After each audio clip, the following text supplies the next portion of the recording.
If you've watched the channel for a while, you may have seen me show off this map briefly.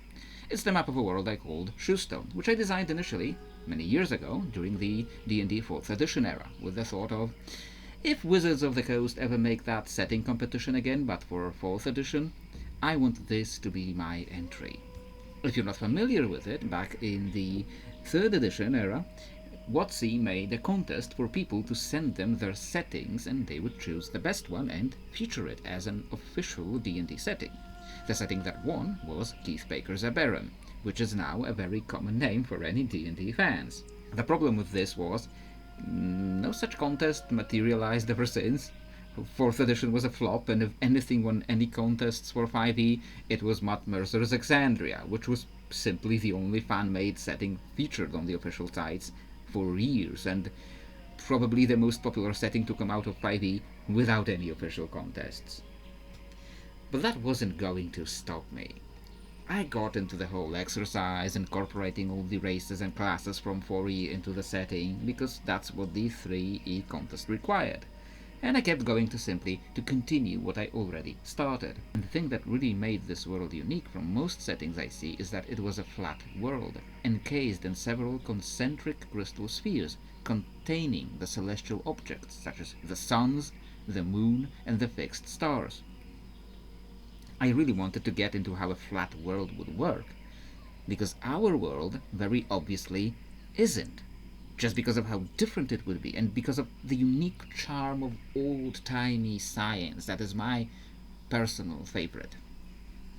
That project, however, was stopped many years ago because my interests shifted and because I was doing other things, and looking back at it, I have made several mistakes in how I went about things. Things I could have perhaps phrased better, or to make the world more interesting. 6 years after the last map was published, this commenter has asked me what projection this is, and I've literally said it's a flat world in the description on DeviantArt. But he did also ask, why is it literally Earth? Well, it's literally not, but there is an undeniable similarity to the level of Warhammer fantasy, which is too much. Many of the areas were pretty direct real-world analogues, and I have to agree that making such direct historical analogues doesn't make for a very interesting world design. However, it's now been about 12 years since I've done anything with this world, so there's no point in fixing that, right? Unless I made Shoestone 2.0, where I keep the same core ideas while fixing some of the flaws and or making the design more interesting. So this is the work in progress map for Shoestone 2. It is still a flat world, many of the original mythological inspirations are still there, and it still houses all of the common 4e and 5e D&D races and classes, including some of my own, but it does away with the direct cultural analogues. To direct what each area represents, I have instead codenamed the areas after specific concepts removed from historical and geographical areas. For example, in the continent of Planitia, most code names came from cleric domains. In the continent of Citra, they came from wizard subclasses and damage types.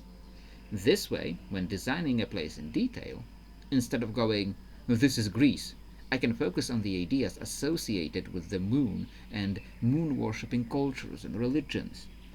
Or use the codename of transmutation to think of what a culture embodying the idea would be like. But that is not why you came here and what the real core of the idea here was. This is a flat world, which means several things do not work the same way they do in the real world. And many of those things are things you probably do not expect unless you are really deep into the whole world-building topic. First off, it's mostly a flat disk encased in a crystal sphere, which itself is surrounded by several more crystal spheres. If you're familiar with the D&D cosmology, the crystal spheres are nothing new, because they were the main focus of the outer space of Spelljammer, the original one from the 90s, the setting made to connect other settings together. In the original Spelljammer, every crystal sphere was kind of a setting of its own. with unique mechanics, and some had really weird worlds, like worlds shaped like a first quarter crescent moon straight out of Baron Munchausen, or the setting of Greyhawk, which was actually geocentric, with Oith, and yes, that's allegedly how that's pronounced, being a spherical world holding the sun and the planets around it. But to my knowledge, none of the major worlds or spheres were entirely focused on a flat world with concentric crystal spheres, as per the original Ptolemaic system. For some reason, I decided the world would have two suns. But not Tatooine-style close binary, but instead I decided to model the celestial phenomena around the view from a hypothetical planet around Alpha Centauri A. Why model an explicitly unscientific world after a very specific star system? Don't ask me, it just sounded like a cool idea to translate into this. So there is a second sun, but it is much dimmer, and it makes its way across the sky very slowly, and is on the sky constantly, day and night, for about 8 out of 18 months, and yes, there's 18 months, 20 days each, because I want it to be original. It's tied to the mythology of the world, where the second dimmer sun was actually the original sun that got tricked by the night and left comatose, and her sister had to step in and replace her. So with the sun being a relatively small object circling the world on the celestial dome, one has to ask, where do things like days and seasons come from? Days are simple. Unlike the common flat Earth imagination of the sun as a spotlight that circles the world constantly, the sun rises from the east and travels across the dome over the day before physically setting in the west. It's the same time of day, same hour, all over the world, because everyone sees the sun in roughly the same place at the same time, because that's how it would actually work on a flat world. The bigger problem is the seasons. There's no axial tilt, there's no orbital eccentricity to explain the world getting hotter or warmer. Instead, it all ties back to the sun's orbit across the sky. The apparent line the sun makes on the sky is scientifically called the ecliptic. In the real world, it's not an actual physical line, but here the sun actually takes a course. Only this course changes as the year goes on. The sun is always in the southern half of the world, making that side of the world generally hotter. But when the summer comes in the northern half, the sun's course is getting closer, making that half warmer, and the southern half slightly cooler. In the north, it's summer. In the south, it's the wet season, because it's not winter, because the sun is always close. And half a year later, in the north, it's winter, because the sun is very far, and in the south, it's the dry season, because the sun is very close. Another thing is, when you are building how the climate works, is considering the sea currents, which have a huge influence on the climate and making some areas colder or warmer than they'd normally be. But here's the thing, sea currents and air circulation are driven by Earth's rotation. If this is a flat world and it's not rotating around the axis, what's causing the circulation? Or maybe there isn't one. But I found a convenient explanation that could still give me sea currents in this world. You might have noticed this big old thing over here called the World River. Oceanus, or the World River, was a concept the ancient Greeks believed in, a circular stream encircling the whole flat world. In this world, it's of course real, and we can blame the sea currents on it, because I designed places where the water from the World River enters the sea circulation, creating the currents churning around the continents, bringing either cold or warm water, either heated by the sun's presence or chilled by its absence, and other places where the water rejoins the World River, so we can still have sea currents even on a flat world.